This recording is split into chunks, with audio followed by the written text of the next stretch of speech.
זוכרת שישבנו ודיברנו והחלטנו יום אחד להיות חברים. זוכרת מה הרגשנו, התרגשנו, לא ידענו שום דבר על דברים אחרים.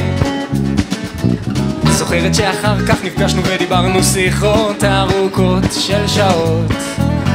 היינו ילדים טובים, הייתי מגיע לבית ספר, היית נותנת לי חיבוק גדול. כן כן, ולשנינו היו עוד המון חברים. והיום אחרי שכל אחד מאיתנו עבר אין סוף, אני מאוד השתנתי, את בטח מבינה.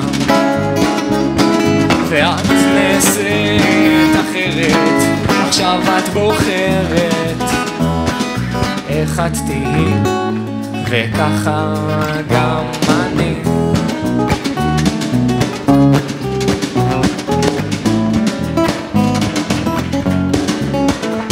אני זוכר שלא ידעת שניתחתי ופירקתי כל דינמיקה שנוצרה בינינו, אבל ככה עם כולם. אני מניח לא תיארת לו אלת על דעתך שהצבת אצלי צדדים, ולא תדעי גם לעולם.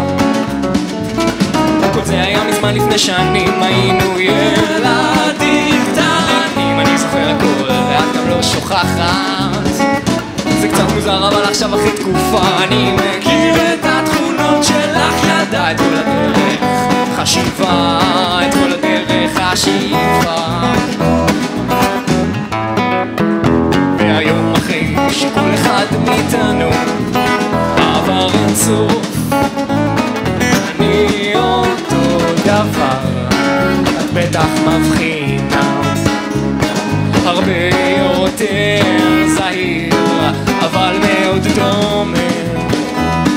וככה זה אני, ואת גם לא שונה. יום אחרי שכל אחד מאיתנו למד על בשרו, אני ואת כל כך דומים, את בטח לא מסכימה.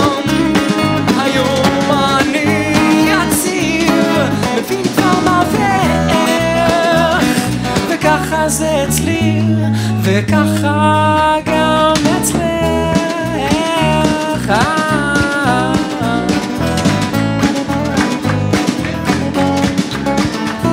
זוכרת שישבנו ודיברנו והחלטנו יום